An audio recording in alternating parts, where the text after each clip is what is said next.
Good morning. My name is Sylvie Kaufmann. I'm a journalist with Le Monde, the French newspaper. Welcome to this second day of discussion at GLOBSEC Forum. I mean, it started already with Turkey. We are now turning to the EU. And I'm particularly happy to moderate this session on Visegrad cooperation, as I'm old enough to remember writing about this group when your countries were still aspiring to join the European Union, and some other countries, including mine, I think, were not so keen on opening the door to the club. So here we are in 2020, 27 member states, including your countries, and it is my honor to welcome on this stage the Foreign Minister and Secretary of State of Europe of four of these countries, the Visegrad Four. So welcome, Minister Ivan Korčok, Minister of Foreign and European Affairs of the Slovak Republic. Hey.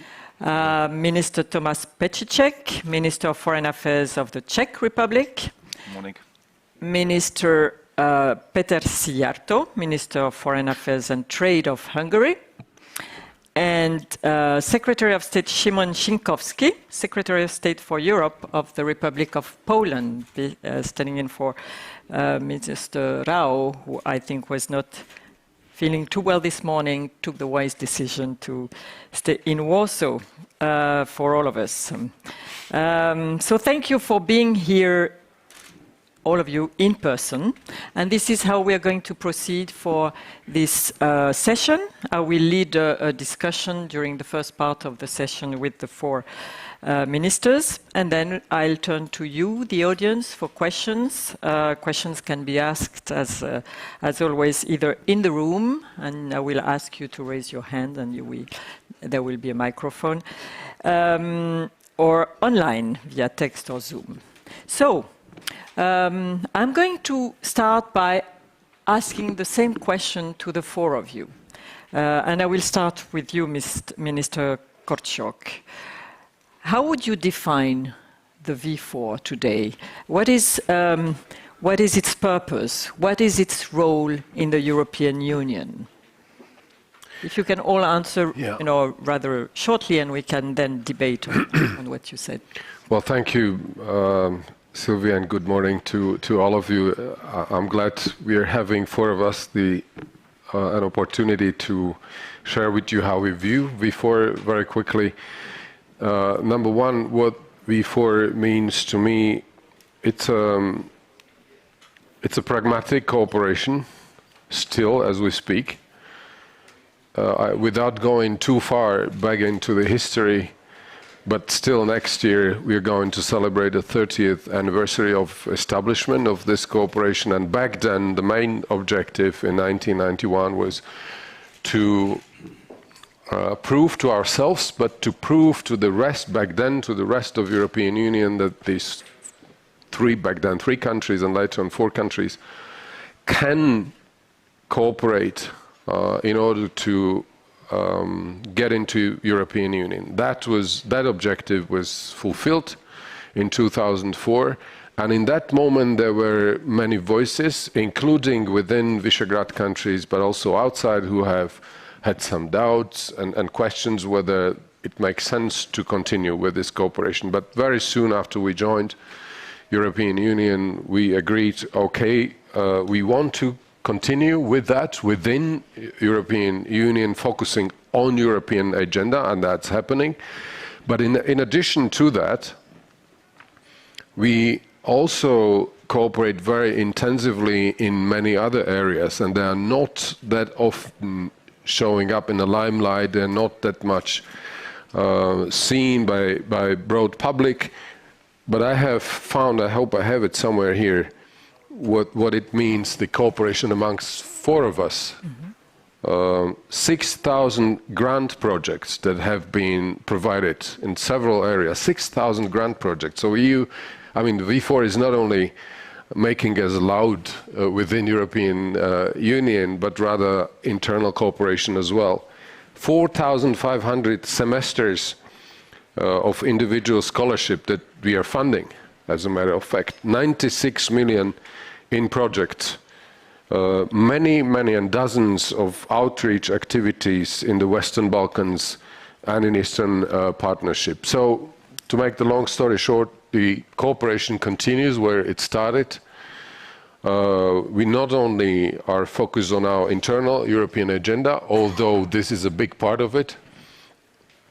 We cooperate internally and from a Slovak perspective, everywhere where we can find consensus, we are cooperating. It does not mean, however, that we are by default cooperating and coordinating our activities on all questions. So we look pragmatically at individual items within the European Union.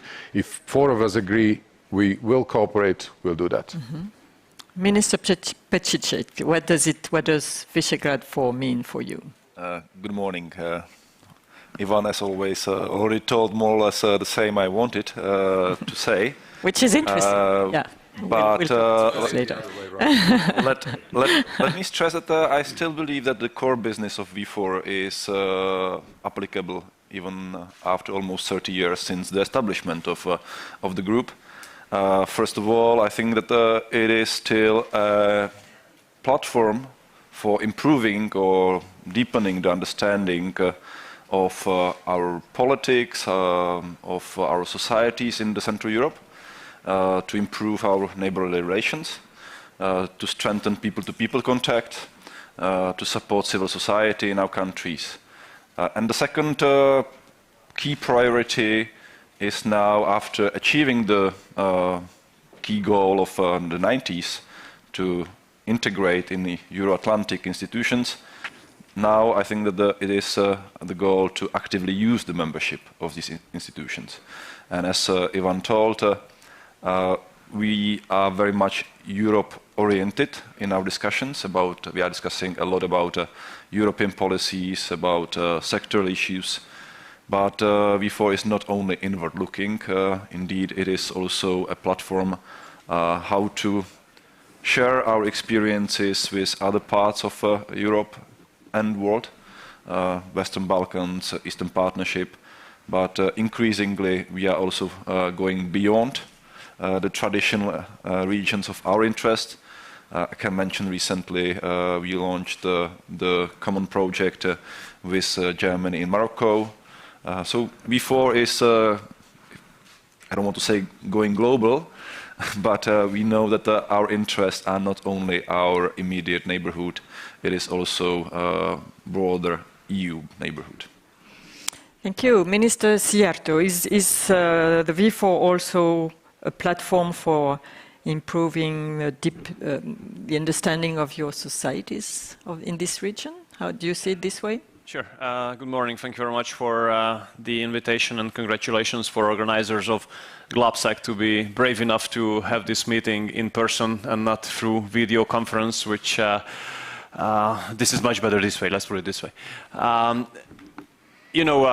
Strengthening V4 cooperation lies in the heart of our foreign policy. We look at the V4 cooperation as the tightest and most effective alliance within the European Union. We have reached many things during the last years within the debates in the European Union compared to what we could have reached if we had not spoken in a unanimous way. We are proud that the Visegrad countries are kind of becoming a growth engine for Europe, because if you look at economic figures, of course, prior to the pandemic, you could see that the growth rate of the Visegrad countries is well above the European average. On the other hand, our alliance is able to keep important topics high on the agenda of the European Union, which topics might fall, or at least fall behind, if we had not been emphasizing them. For example, enlargement of the European Union, the openness of European Union towards the Western Balkans, and I think we can be proud that regarding the most important challenges faced by European Union, we could stay united. So when it comes to illegal migration, for example, we stood firm against obligatory quotas, for example, and I'm pretty sure that if we had not done so, obligatory quotas would have been implemented in the European Union. So we see V4 as a tool through which all 4 countries can reach more compared to what we could reach one by one, strengthening of the alliances in the heart of the foreign policy of ours. And I think this is a historically very well-based cooperation on which we have to build in the future as well. Thank you. Secretary Szynkowski. Good morning, and first of all, thank you for the invitation and congratulations for organizing GLOBSEC in such difficult circumstances. I'm very sorry that Minister Zbigniew Rau was not able to attend because of illness, but I'm really glad that I can be here, not only as Deputy Minister in the Polish MFA, but also as a governmental plenipotentiary for organizing the Polish presidency in the V4 group. The V4 in the past 30 years has become a symbol of Central Europe and a reference point of regional cooperation on the political map of a region. And on the one hand, it's of course the very important political cooperation, first of all on the level of prime ministers, coordination and consultation, the position before European councils. We try to consult all the most important issues on the level of prime minister before the meetings of the European Council, and it's very useful. It showed its effectiveness, for example, in the 2018, when the compromise about the migration policy was made on the basis of the proposals of the V4 group in the June 2018, and also the last proposal of the European Commission about the Migration Asylum Pact also use many of those arguments which was the base of this compromise from the half of the 2018 from the Visegrad group. Of course, there are also many controversial issues there, and we will discuss also those issues within the partners of the V4 group, and then with other partners in the European Union and with the European Commission. But that show also the effectiveness of the V4 cooperation. The last weeks and summit of V4 in Lublin in Poland was also an opportunity to define a very clear statement of V4 group when it goes about the situation in Belarus and the case of poisoning of Alexei Navalny, and showed also that V4 can propose a very important economic plan for Belarus. That is what was presented by V4 group on the sitting of European Council, and was also accepted by the European Council to work on those proposals in upcoming weeks. On the other hand, apart from political cooperation, we have many sectors of cooperation. Infrastructure is a very important thing. Axis north-south. It is a great challenge to improve all the connections, beginning from the road, railway, but also energy connections between our countries, and a little bit broader between Free Seas initiative countries, because it's a broader format, also which couldn't be founded when if V4 Group will have their tradition not 30 years for 30 years. And the last thing, it was mentioned by my colleagues ministers also, the International Visegrad Fund, which clearly showed its effectiveness in the last 20 years, but also showed its effectiveness during the pandemic, because it was adapted and maintained its operability, undertaking new projects dedicated to fighting the COVID-19 effects. So we have a good, very intensive political cooperation and coordination. We have many sectoral projects, and we have also concrete in grant projects on the level of projects supported by IVF. Thank you very much. Now, I would like to turn to a hot topic, which is the topic of the rule of law. On September 30, the European Commission put out a report on this issue. And I would like to turn to you first, Minister Sijarto. What you won't be surprised, I guess, right? Well, you've been quite outspoken in your country on this issue, so it's just natural that I would give you the floor first.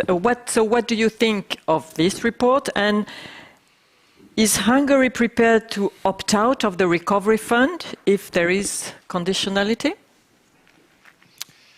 Look, first of all, I think we have to a common ground when it comes to principles. First, I want to make it very clear that I find the approach pretty much unacceptable, which suggests as if European funds were the matters of generosity of our Western European friends. And I also find the approach unacceptable, which suggests as if the European funds were kind of humanitarian donations. You know, this is partly our money. We are part of the European Union. When we joined the European Union, we understood we had obligations, like opening our markets, opening our economies, where Western European companies appeared, made huge profits, mostly taken them out from the country back to the western part of Europe.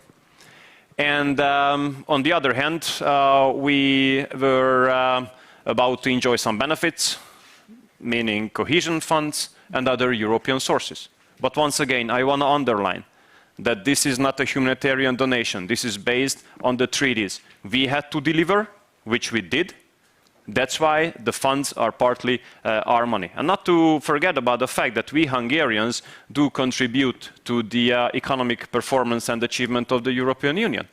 So I do have to make clear that the growth rate, for example, in our countries was much higher in the recent years than in the western part of Europe. So saying that we do not contribute, saying that the Central European countries are just enjoying the benefits of being members of the European Union, this is totally untrue and unfair. When it comes to rule of law, we don't have a problem with that. When it comes to a rule of blackmail, then we do have a problem with that. And when I look at these reports, you know, they are biased, they are unbalanced, they are mostly based on lies, and I simply do not understand how it is possible that prior to such kind of reports, it is usually opposition, mainstream media, and anti-government NGOs who are being consulted. After such a methodology, it is the only outcome what can happen, that there is a biased and unbalanced report. You know, I have taken part in many debates in the last 6 years, for the time I've been foreign minister of my country, where this perception came up that we are not a democracy and we are building dictatorship and so on and so forth. And we break rule of law. And then I always ask my partners with whom we debated, please, give me the concrete regulation. Tell me what concrete regulation breaks rule of law, what concrete regulation builds dictatorship in my country.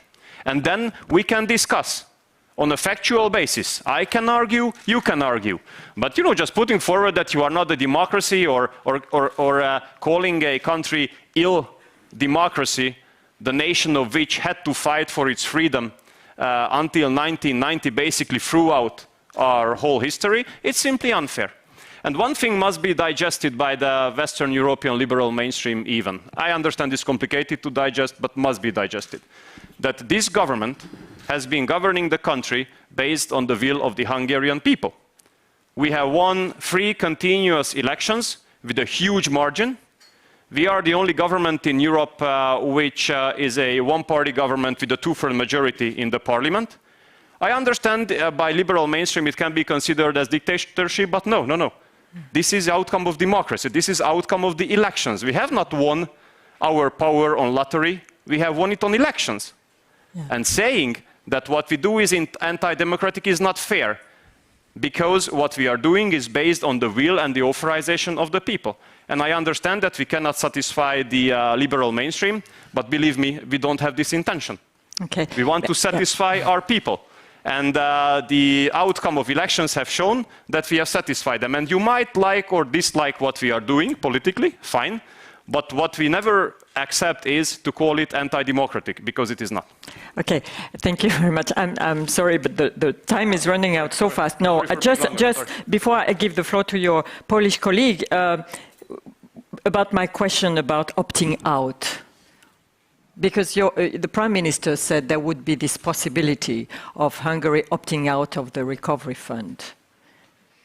Is that a possibility? Look, once again, why should I contradict the Prime Minister? He represents the country and he represents the government. But what I want to underline is the following, that when it comes to factual debates, we are open. But when it comes to subjective type of criteria, we think it is totally unacceptable. Because if a subjective criteria comes in, it means that there would be some persons, we don't know who would make a ruling whether a country is eligible for those European funds which are partly their money, and this is totally unacceptable. Okay.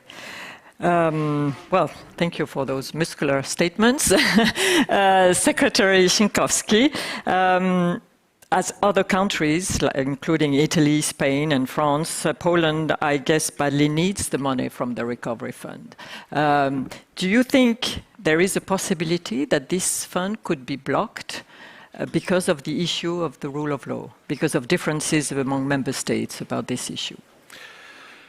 Of course, I hope not, but I cannot add many words to this, what already my Hungarian colleague, Minister Szijjártó, already said. I can only maybe add one thing, that when we hear now from the German presidency that we will have a very objective new procedure of peer review, which we can, of course, if it will be objective, support as a country. And that is what we hear, that we will have some alphabetical analysis of each country in the context of the respecting the rule of law. And on the other hand, we hear the voice in the interview of one of the very important politician, German politician, Katharina Barley, the vice president of the European Parliament, who say that the Prime Minister Orban and Hungary should be starved to death because of not respecting the rule of law. It doesn't build the credibility of this proposal of the objective analysis of the respecting the rule of law. I have to say it very, very clearly. And no country should be starved to death. It is unacceptable, such statements. It doesn't bring the credibility to all those proposals about the objective discussions about the subject of the rule of law. Okay, Minister Pečíček, last week at the Coreper meeting in Brussels, the Czech Republic and Slovakia actually voted along other member states on a German proposal, compromise proposal on the rule of law, and therefore dissociated themselves from Hungary and Poland. Why? First of all, the exercise, the peer review, the regular dialogue on the rule of law is about rule of law in all EU member states.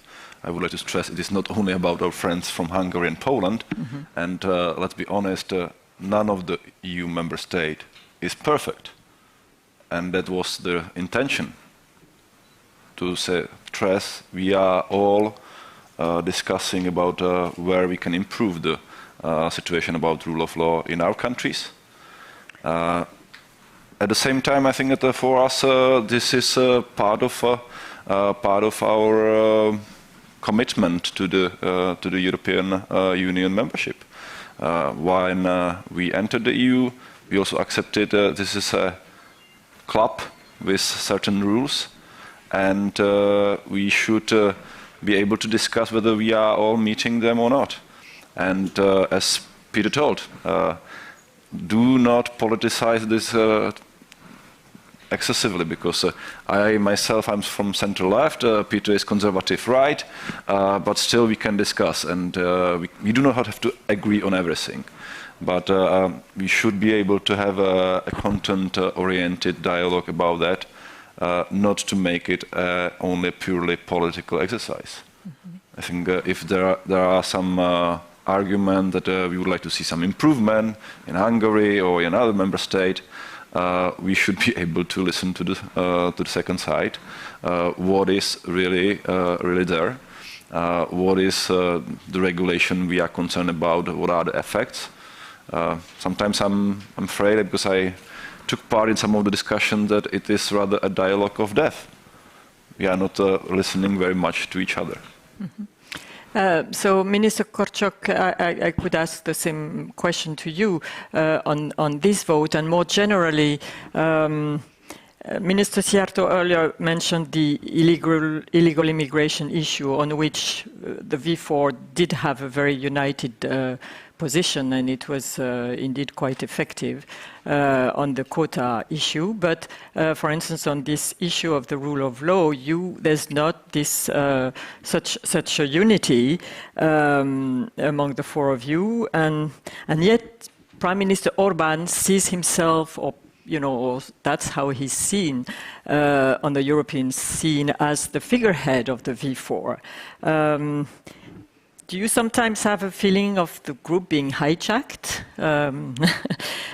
We heard, for instance, yesterday we heard a very different tone from President Čaputová here. So how do you feel about this? First of all, rule of law, as complex as it is at the very heart of our domestic agenda here as a new government.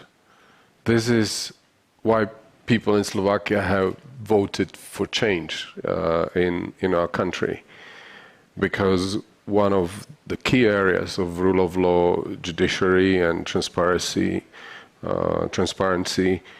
was so much in the forefront of our domestic developments before elections. So therefore, the new Slovak government is logically committed to strengthening rule of law back home. This is why we remain open to discussing this issue at the level of European Union. I'm not as good diplomatically or as good diplomat as Tomáš is, but I'll put it very bluntly. I'm quite sorry that rule of law issue became such a divisive, I don't know what's right, issue on European level. On the contrary, rule of law is a cement that puts the whole building together. I agree at the same time with what my colleagues have said, that like with other important elements and issues that are being dealt with on European level, there must be objective criteria, there must be a clear process. No one no one should feel that he is subject of an objective scrutiny. Now, Sylvie, you have asked why we agreed in Coreper last week about basically the draft of the commission legislation. We believe we need to move. We need to move in order to get done what matters most at this moment, and that is how to implement resources that have been made available within the recovery fund.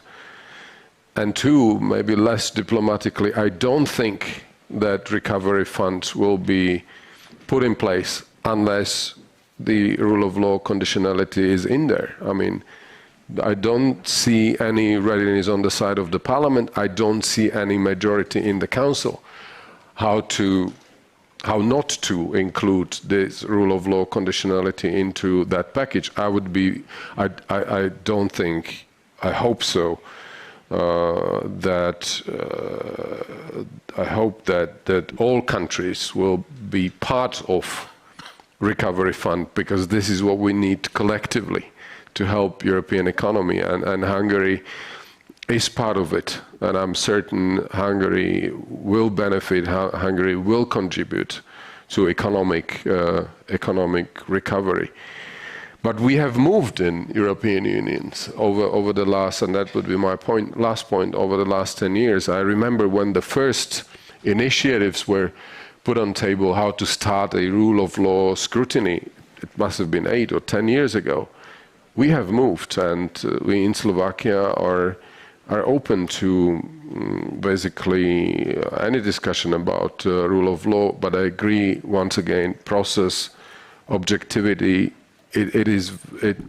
Everybody must be scrutinized. And by the way, the first individual country scrutiny that will take place, I think, in November or December. It will be Germany, it will be Belgium, I think. So nobody will be exempted from this scrutiny. I don't think, therefore, that is something that is directed against 1 or 2 or 3 or some specific countries. Thank you very much. That's how I see it. Thank you. I will open the floor to questions now. Are there any questions in the room? Don't be shy, just raise your hand, and otherwise I can continue with my own questions. No questions here. No. Audience is You've been speaking so well that everybody's satisfied. It's great.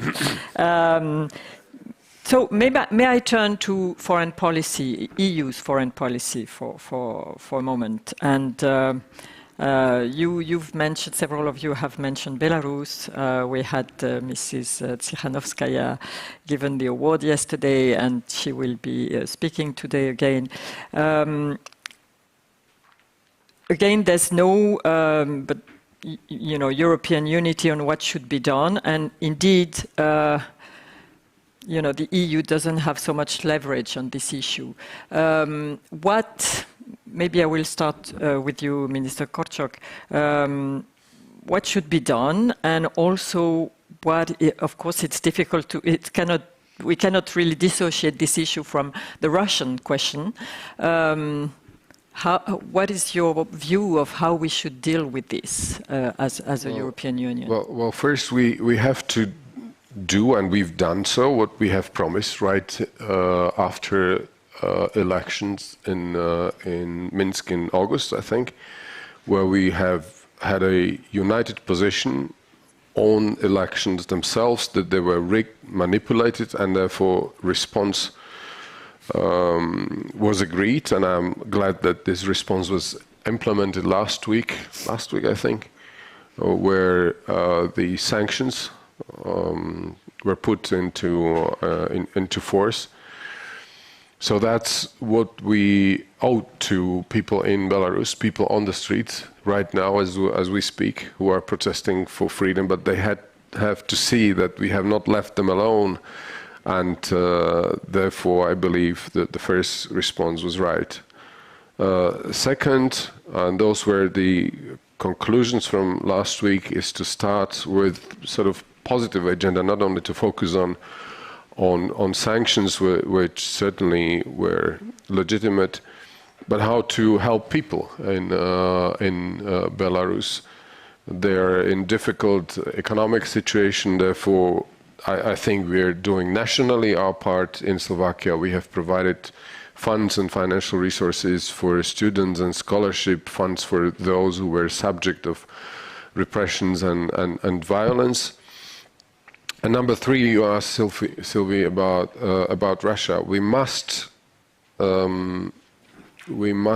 avoid any interpretation that this is a geopolitical struggle whereby us, countries of the European Union, are trying to pull Belarusians by their sleeves and get them closer to European Union. Mm-hmm. We're not doing that. I think we would make it too easy then for Lukashenko, who could say, well, you know, it's not about you, it's not about your freedom, it's about the European Union and NATO and other countries trying to get you closer for geopolitical reasons. We have to be very careful not to give this, so to say, argumentation chip to Lukashenko at this moment. So one, response; two, help economically; and three, to continue with the clear narrative that it's for the Belarusian people and citizens to freely choose who they want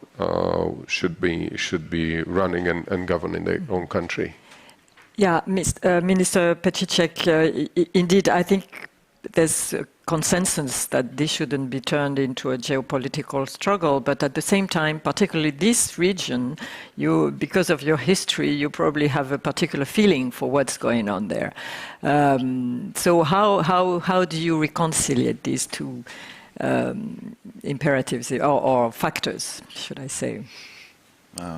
I believe that there are two interlinked questions that we need to currently solve. And the first one is that as in our past, increasingly the people felt the regime is no longer legitimate, no longer delivering what they're expecting.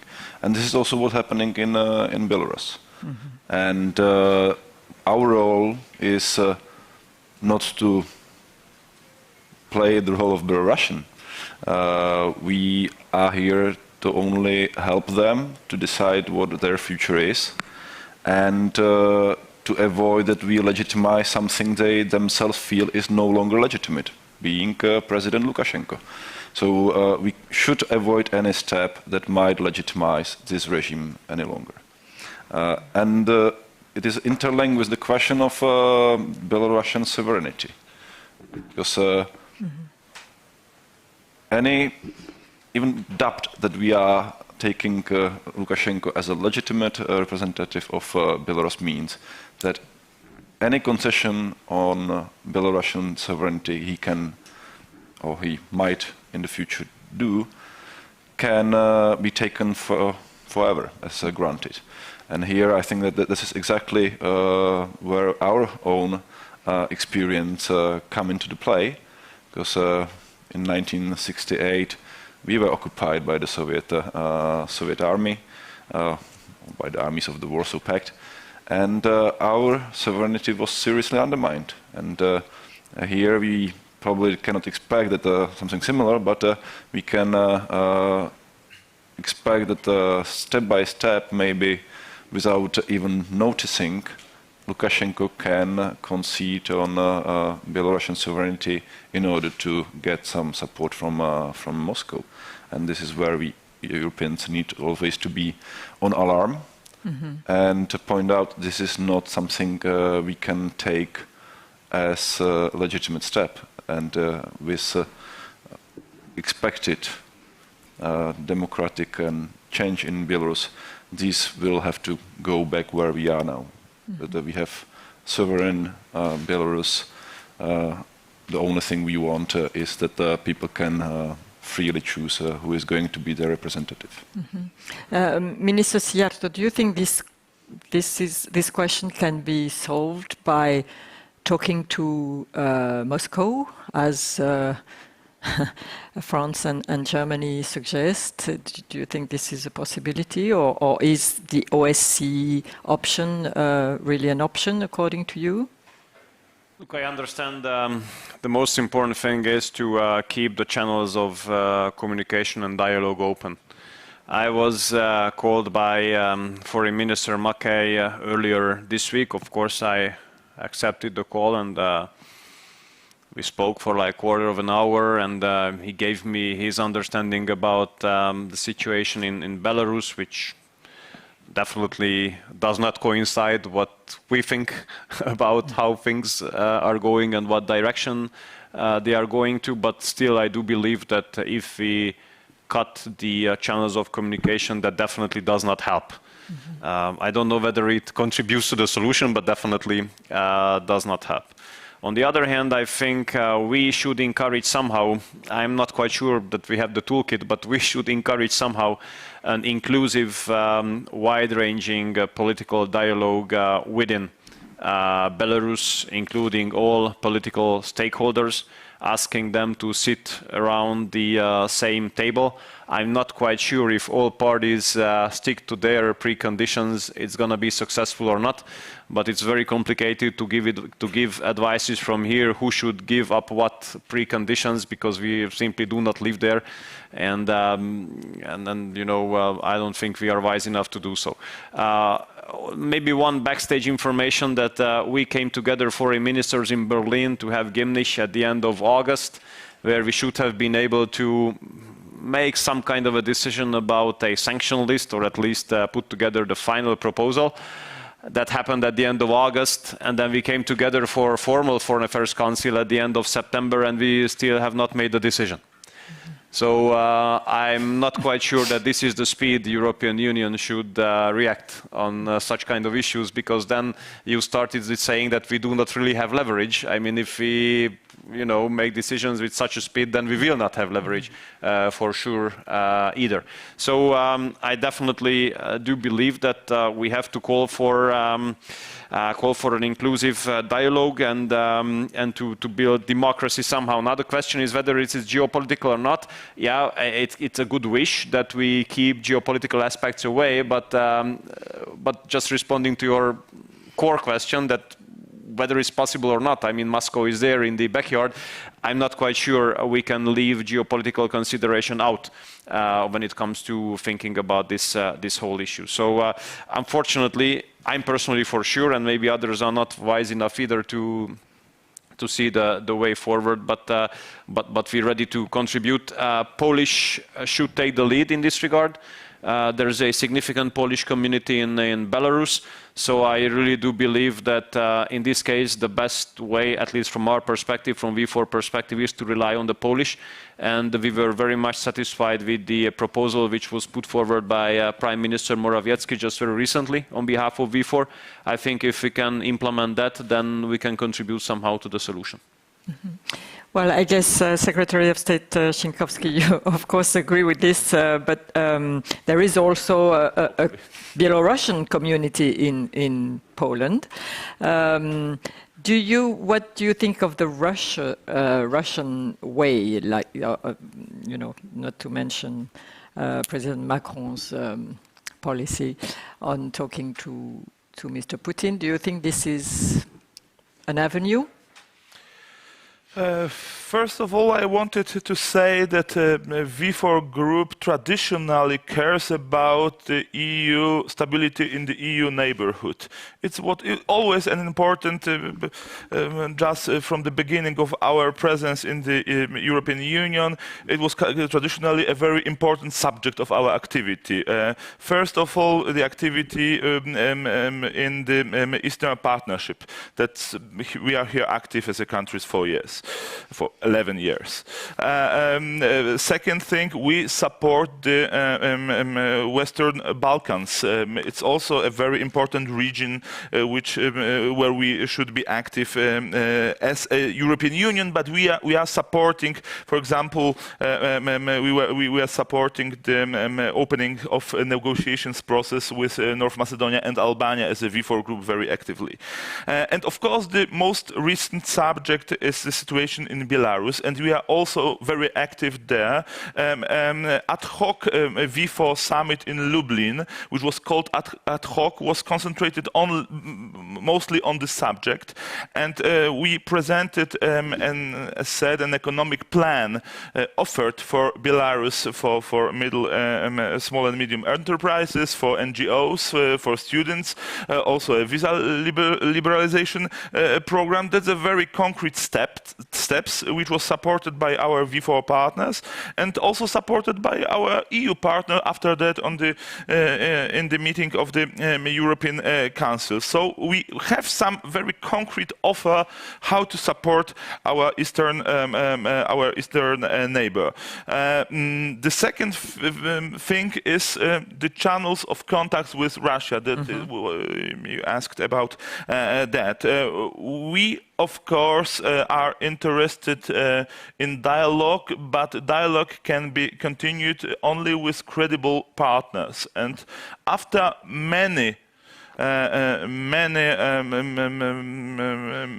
what happened in many cases, and last case is poisoning of Alexei Navalny, we don't think that Russia is a credible partner at the moment for a dialogue, and that is a problem, because I think it should be important to try to reopen the dialogue with Russia, but nowadays it is not possible because, especially after using such a methods against many oppositionists, we cannot we cannot continue dialogue with such a partner.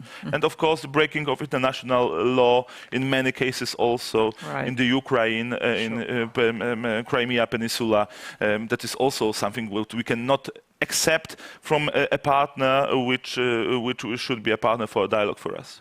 Understood. I think Minister Korczok, you wanted to Yes, I wanted jump to in. add something to that.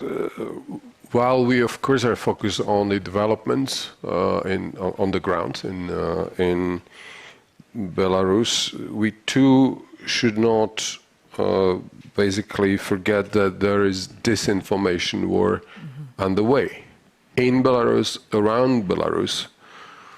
And I have realized that even here in my own country, that there are many on social media, in political circles, who are trying to describe developments in this country by labeling them through certain shortcuts, I would say.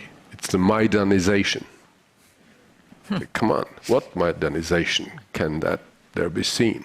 I absolutely deny that. We have heard Lukashenko saying that NATO is mobilizing its troops and deploying its troops in Poland, in the Baltic countries, but we know they have been there since 2014, and they have been there for a particular reason, to respond to annexation and Russian aggression, annexation of Crimea and aggression of Russia against Ukraine. Part of disinformation war is happening through labeling them again as if there would be fascist symbols, on the streets with the white, red flag. That was the flag under which Lukashenko was sworn in.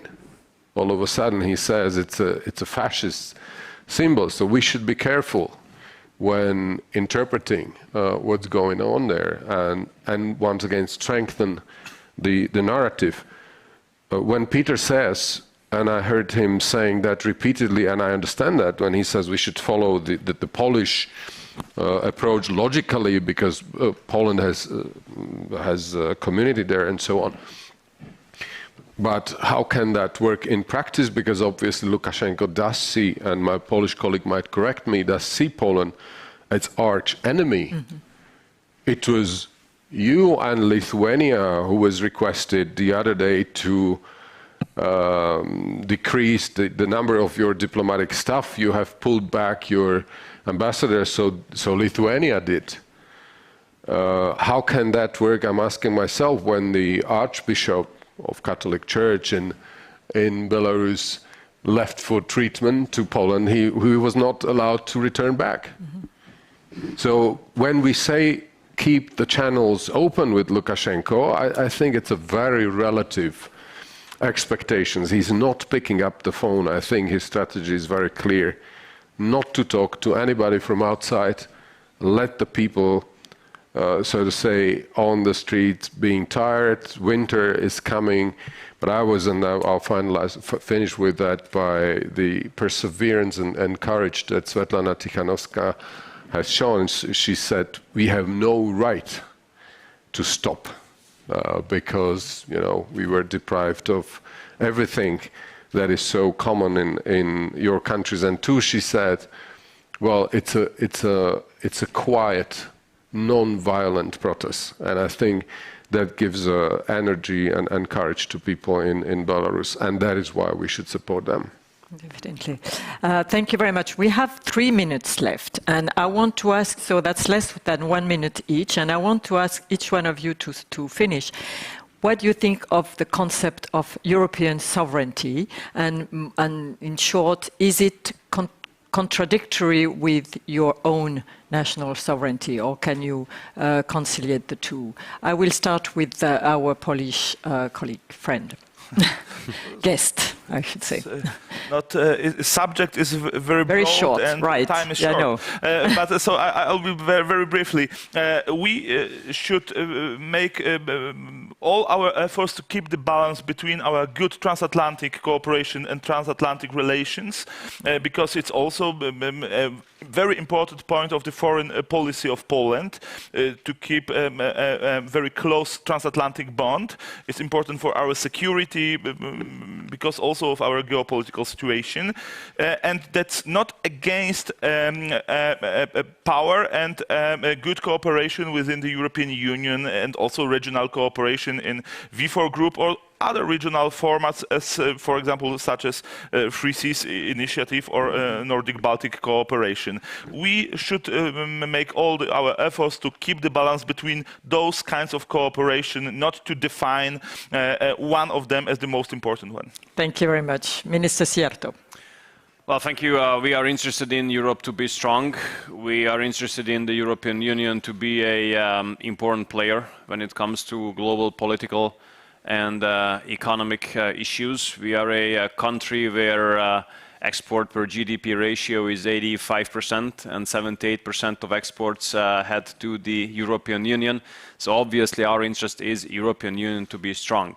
Now we definitely have debates how we have to make European Union strong again. Our position is that the European Union can be strong in case it is based on strong member states. So both strengthening the member states and strengthening the European Union is something where we can agree and we are ready to work for.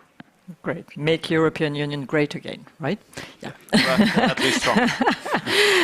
Minister Pacicek. I believe that this concept is right. We need to build the capacities of Europe to act, sometimes on its own. But I fully agree that it should be done on the basis that we look for synergies with NATO, with other platforms where our security is guaranteed. And my understanding of that is, yes, under the condition, this is not a competition with our Euro-Atlantic cooperation. Yes, we need the capacities, not only military. Yes, we need to be at the edge when it comes to new technologies we need. This is not only about military sovereignty, it's about technological sovereignty and political capacities to act. Minister Korczak, you'll have the last word. Yes, I'm in favor, but I would say the problem of this notion of sovereignty is that we are talking too much about that, and this notion of sovereignty, the word itself, is provoking many within the European Union and outside. And instead of dragging us into intellectual debate about sovereignty, we should really be focused on what makes us internally more stronger and more cohesive in order to be what we always wanted to be, a global player. But we will not be global player unless we do much, much more in our common foreign and security policy. Well, time's up. Thank you very much to our panel. I have a small announcement to make to end. There are refreshments downstairs. That's very important. And the next session in this room is at 11:30 on the subject of EU's global leadership. So that will continue our discussion with Minister Korczok again, and 4 more foreign ministers. I think there are even the French and the German one. So please come. And if it's standing room only in here, you can also watch the session in the Habsburg room. Thank you very much to our panel. Thank you. And to the audience.